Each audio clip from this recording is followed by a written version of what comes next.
multiple universe stuff, it can be kind of like forced, or I don't really know what's going on or like why it's happening.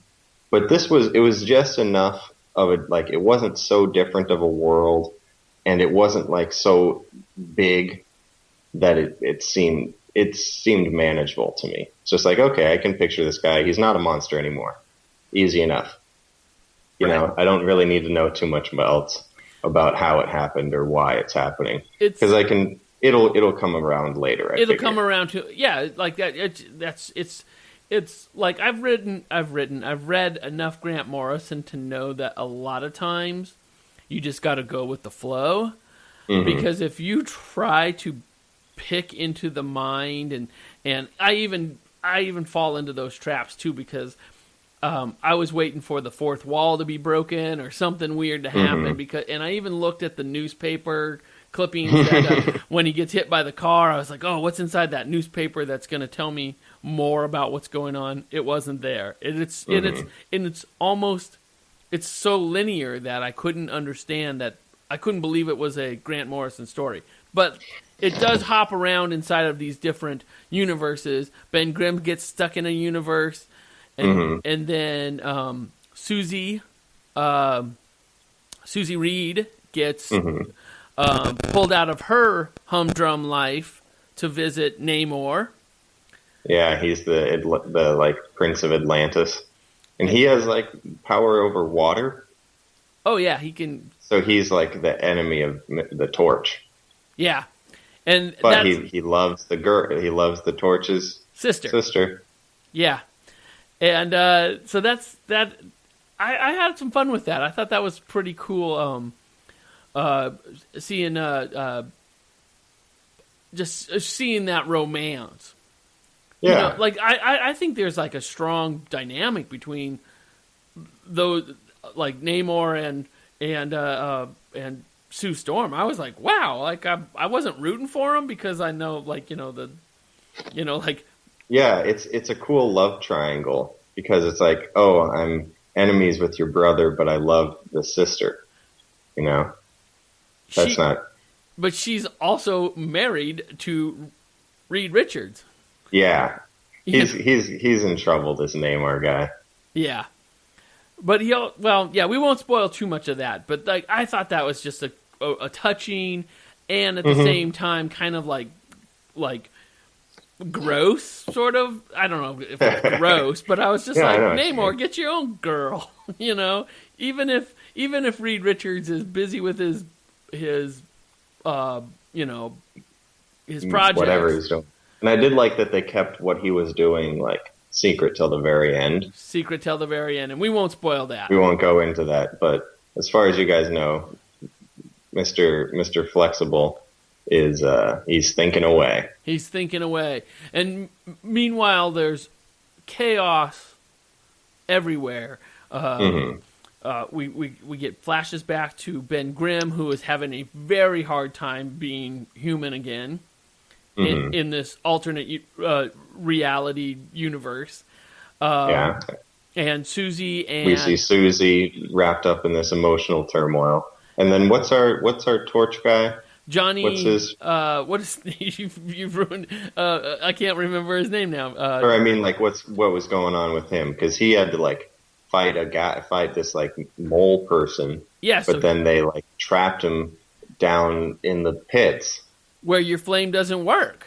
Your flame doesn't work down in the pits. But Alicia was able to help him somehow. If I can't, I wasn't. But the sister actually. But Alicia, she came down and helped him. She and Namor teamed up. Is it Namor? I keep thinking of the soccer player. Namor. Okay, Namor. Meanwhile, Dr. Doom, and I thought this was really cool. And spoiler if I'm giving too much away, but Reed Richards, did I read this right? Reed Richards created Dr. Doom.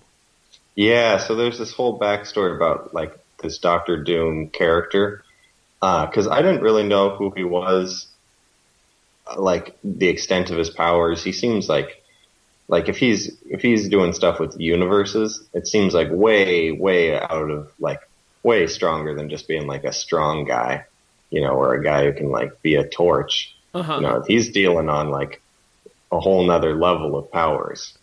But it seems like Mr. Fantastic is also dealing on that same other level. And so the idea that they're like on the same level of this extreme power made a lot of sense to me. Right. And Reed reveals that in I don't know, maybe 2 or 3 panels there, just like back when I was in college, I created this guy. And because I felt that I was becoming evil, so I needed to separate myself from the evil. Yeah, that was exactly so it was pretty straightforward.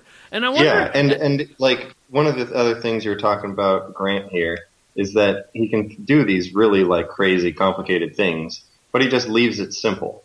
He just says, "Oh, I created this evil thing." He doesn't have to go into how it happened or why or what or any details at all, other than just the idea of I was turning evil, so I separated it from me. Right. I'm like, all right, fine enough. On to the next page. On to the next page. And we should probably leave it there. Yeah. Because we don't want to spoil too much. There's a punch up to be had. Mm-hmm. And a great reveal. And a happy ending. Sorry. Spoiler alert. Well, it depends who you are. Well, it depends on who you are. Exactly. I like this book. Because really, all of the characters, have the same problems that they had before. Sure. The problems that they're bringing up in these first issues, what I really thought was they did a good job at is these aren't problems that are solved and then they're on to the next issue. The relationship things are going to be a problem all the way through the Fantastic Four. The Thing is always going to have problems with not being a human. Mr. Fantastic is always going to be, neglecting working on his some wife. big problem thing, neglecting his wife. There's always going to be brother-sister issues. Yeah, And exactly. It showed those things in ways that's like, okay, this is what Fantastic Four is about. Yeah, I thought it was a great like this is what the Fantastic Four is about.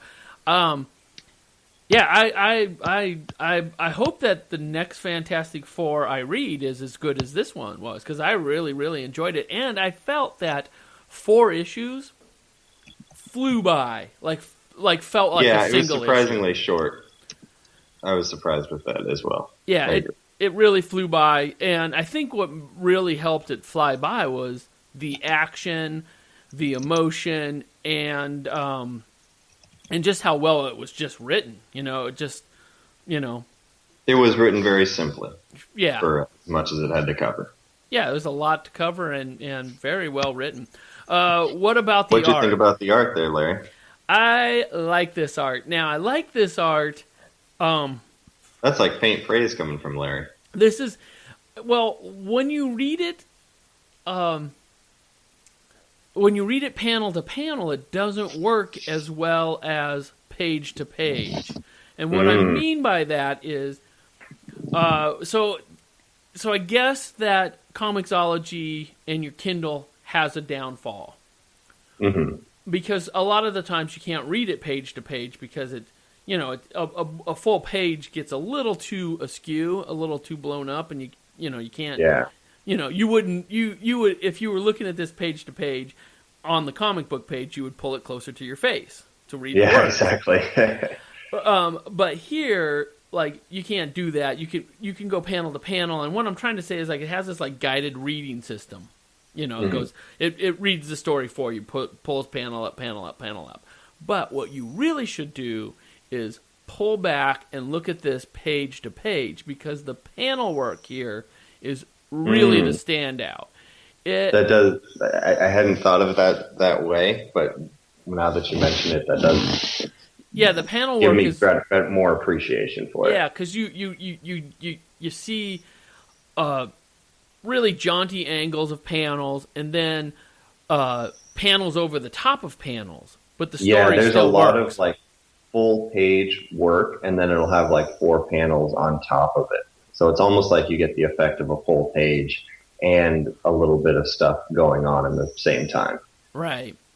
It looks great. And then all of the characters, and Susie especially, are just like drawn so well. I mean, like, she is so pretty. Like, and then like I'm gonna and then there's some passionate kissing that goes on that looks like the cover of a romance novel. I was just like, wow, that is just like, and I didn't see it coming. So I thought, like, wow. I really, really was grooving on this art. It's a little dark, though. There's a lot of dark space on this. And like, I don't think the characters are like some of the best characters I've ever seen. But like, when you mentioned the panel work, it just made me see how many pages should be considered splash pages that I really like. There's I don't know why I was kind of looking at this one page of when the Invisible Lady reveals herself in front of Neymar. Oh yeah. And I was like, this isn't that great. But then I look at this full page of the Thing smashing Dr. Doom's face, and I'm like, oh man, this is really good. Yeah. Actually, there's a double page where Namor is crashing and smashing down below the earth, and like he brings the water. Oh yeah, yeah. That's a pretty good page. Yeah, and there's that. Oh yeah, there's that kiss. Oh yeah, it's great. I really did groove on this art. On some of the smaller panels, I wasn't as thrilled. But I don't know. I think the way that the paneling was done just really puts it above the art level. Because like, I like the art to tell the story, but it's almost like the paneling itself tells the story in a lot of these pages. Yeah, I see that. Which is cool and pretty unique, you know? I don't know if I've seen a comic yet who's really taken advantage of the paneling quite like this. Maybe, I can't remember. There was one other one that did it really well, but whatever it was. We read a lot of comics. Half a year ago, I read it. So, James, did you have a chance to put this into your ratings? Oh, I certainly did, Larry. And as a matter of fact, the Fantastic Four beat out the Avengers for the number 10 spot. Right on. Congratulations, Fantastic Four. You're now the lead superhero in this year's competition. So a superhero book. We've read one. Yeah, well, we've done a couple this season, Larry. We got Fantastic Four, we did the Avengers, and we had the Justice League. Oh, right. Yeah. A whole slew of super groups. So we're going to stay on that Marvel tip and come back to it. But sadly, for next week, this is not part of Marvel Unlimited. What? And it's going to cost you $1.99. But it's probably going to be a big, thick issue. So next week, this is under the banner of Stephen King. Oh, okay. It's Dark Tower. It's a Western. Dark Tower, the Gunslinger #1, written by Robin Firth / Peter David, with art by Sean Phillips. And you'll recognize that name. He did the Fatale that we did last year. And Richard, I can't read my writing, Asanov. It came out in 2011, and if you read the Dark Tower series, isn't there a movie coming out? I think they did a mini series, but there might be a movie. I think I saw that they're doing a movie with Idris Elba and Matthew McConaughey. Really? Ooh, I got to Google, because those two are great. Idris Elba is like my favorite. I love the Dark Tower, and these are a Western, but like with that mystical bent. So If you haven't read the I remember the books were great.